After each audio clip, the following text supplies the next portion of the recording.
Hi, everybody, and welcome to 12U Practice 2. Today we're working on basic stick work as well as footwork. You can see, as always, our equipment needed is listed here.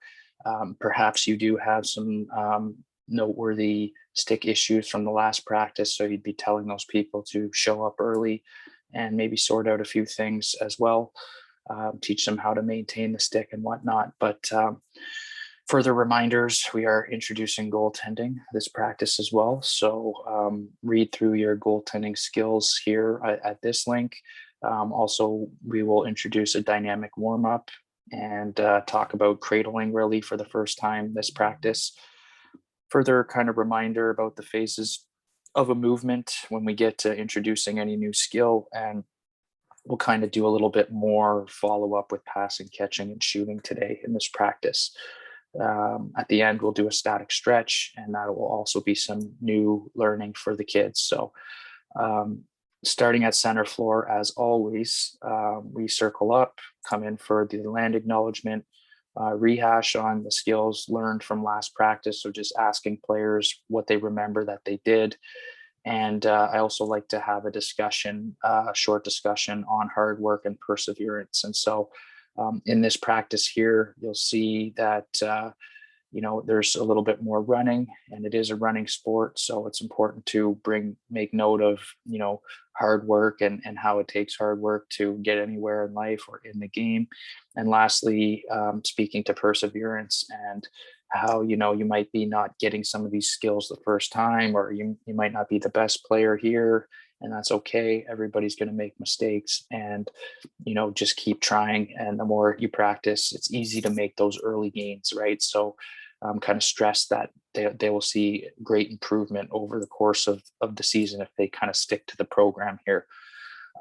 So what's going to happen at this point is we would break with a goalie and at least one coach in one end, and then in the other end, you're going to have simultaneous drills happening with the players. So with the goalies, we would be basically going through their basic goaltending, positional stuff, stance, basic movements, and then as coaches, we're going to basically start taking shots from different angles around the perimeter and telling the goalie which corners we're going to be shooting at, so they know that it's coming to the right shoulder or the left shoulder or the right foot or the left foot for approximately 5 to 10 shots per corner.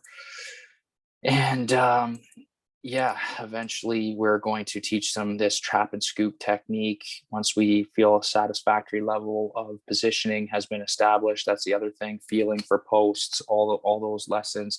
And then the next thing is to think about being active and aggressive, getting loose balls around the outside. And you can even have a pass come back to the coach as a way to practice goalie passing in this scenario too. So you got about 10 minutes here of doing this with the goalie. And over here, we are basically doing a drill that we did last practice, which is just the follow. Oh, no, sorry. We're doing a stationary cradling drill. My apologies. And so we're going to teach them first a proper cradling technique, which we didn't do last practice. It's one of the hardest skills. And it's one of those things, like, definitely read the cradling skill analysis, but it's the players need to have their stick in their hand a lot for it to really be a smooth cradle that's in sync with the way they're running. And so we'll talk about that, talk a little bit about how to protect the ball. And yeah, that's pretty well it.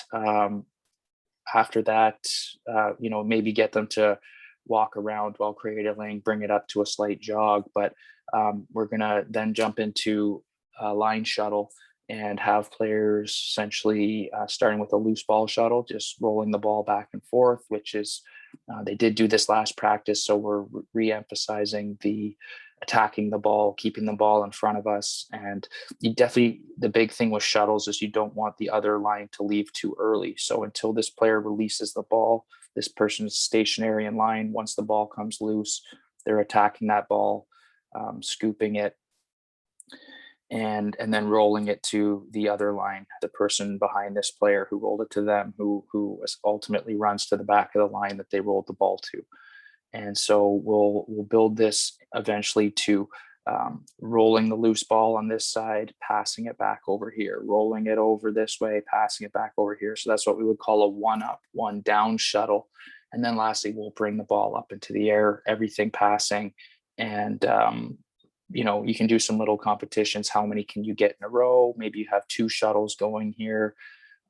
Coaches should be around with balls ready in case they drop it. They don't have to kill the flow and go running after a ball. So I always tell coaches to have 3 balls ready no matter what. And that should carry you through, get the legs nice and warm, blood flowing for the players and the goalies. And at which point we will introduce dynamic stretching for the first time. And goalies will actually do static stretching, which is what the players would do at the end of the practice. So slightly different routines for each. I would suggest that you obviously take a look at both of the skill analysis for stretching at the listed in the top notes for the general notes of the practice. So a once through on the stationary dynamic stretches, basically touching every major muscle group once. And just essentially introducing half of the dynamic routine this practice.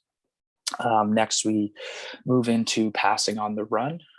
We did it as straight lines last time, but this time it's slightly different, running along up and down the floor here. And we do start players on their wrong sides and then switch them to their proper side halfway through this drill. You would normally never put players on their wrong side in most drills, but because we're kind of introducing this concept of lead passing and sending the pass to where they are ahead of them, it's kind of more like hockey in this sense, versus if we were on our proper floor side, our stick would be trailing behind us like this. And so a bit tougher of a pass to throw, in that you have to open up your hips and make the pass. And that's part of this too, is we want people running straight forward, no side shuffling. And when we do get to the other end, right around the tip of the prime scoring area, so you might want to even mark that with the cone, but we want the player drifting to their proper floor side if they're on their wrong side, or just when we get to a proper floor side, somebody just taking the shot here. We aren't moving at the same time here. What's happening is one player has the ball, the other person is taking off. The player with the ball takes a short run. Once they've passed them by about, let's say, 5 meters, hits them with the pass, and then they're going to kind of stop. And that player who made the pass is going to run past them. They're going to hit them with the pass, stop, and eventually we will go to no stopping. Feet never stop moving, all the way down and taking the shot. So you can see this goes on for about 12 minutes here. And we got to hit the goalie with the first couple shots is the respectable thing to do as well. You don't want to light your goalies up in the first drill. So that's one other aspect of drills early on in a practice to consider.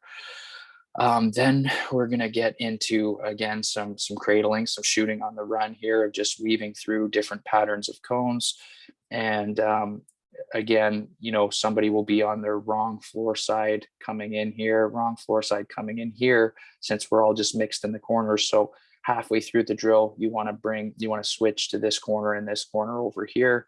And anybody who, again, is on their wrong floor side, we want them to do this concept of drifting, which is basically just running to your proper floor side from your wrong floor side and shooting at the end of the drill. So trying to get into the prime scoring area, nice quality shot. This person might be on the cusp here, but this person's even going in close and taking their shot. So different things to focus on depending, but I've even added a coach here for a little like realistic pressure here.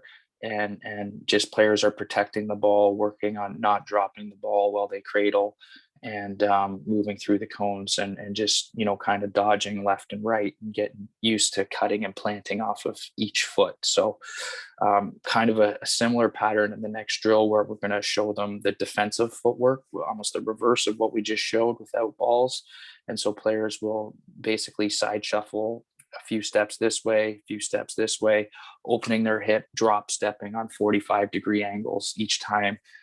Usually it's 2 steps one way, then 2 steps the other, or you can even do 3 steps one way, 1 step the other, 3 steps one way, 1 step the other. It would be like a more advanced variation later. But um, as always, have progressions and regressions for more advanced players, but the basic is just 2 and 2.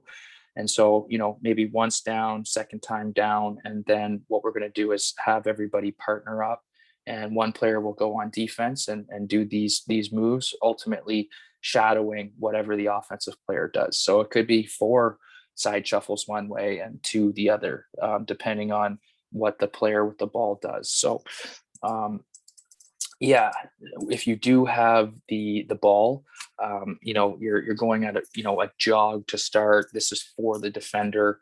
They're trying to work on their footwork and keeping you in front of them. We're going to teach them basic body check with the shoulder, also a basic cross check, and a slash technique. So at least 3 times through the drill, doing each of those at least once.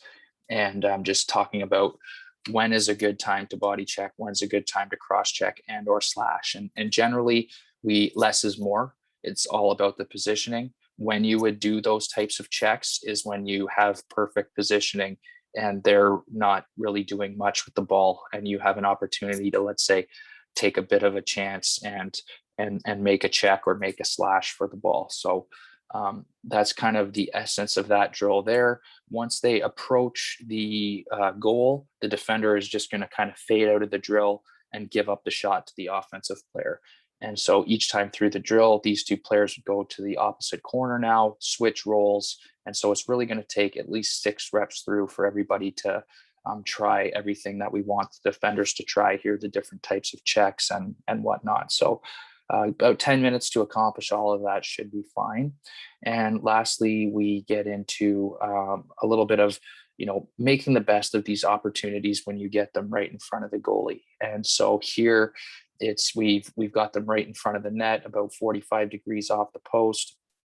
And so we are trying to, maybe the first time through, even with no goalies, we want to teach the players that the easiest way to score is to take a step across and try to bank the ball off the far post and in. Your stick can see a lot more of the net than your eyes. And so even doing the kind of putting the players behind you and saying, take a look at what I can see, and then put them behind the head of your stick and see what the eyes of the stick are is a great little demo for this. But essentially we're just going back and forth eventually. And I mean, players are free to shoot everywhere for sure, mix it up so the goalie doesn't know that it's coming every time. But, the majority of your shots finishing to the far side there is kind of the best way. And you can have players sprint out of the drill after they do this and then come back into line just as a way to get some cardio out of this, get them a little bit more tired, which makes it harder to concentrate and execute these skills. And lastly, you might even get to teaching them a series of fakes, first against the board. So maybe at the 5-minute mark, you pull them aside and teach them, like, the easiest fake is to fake short side and then reach far side. And so a fake is really just a quarter turn of the top hand and back. And you sell it with your body movement as if you're shooting to the short side and then reaching to the far side. Other fakes, if you really want to challenge some people, you could fake to the far side, go short side. And that's about as far as I would go in this particular practice. So lots of time in tight here, teaching them how to make the most of those opportunities. And then just bringing everybody into center floor. Hopefully they're a little bit gassed from all the sprint outs in the drill there, and having them demonstrate any static stretches that they may know to the group.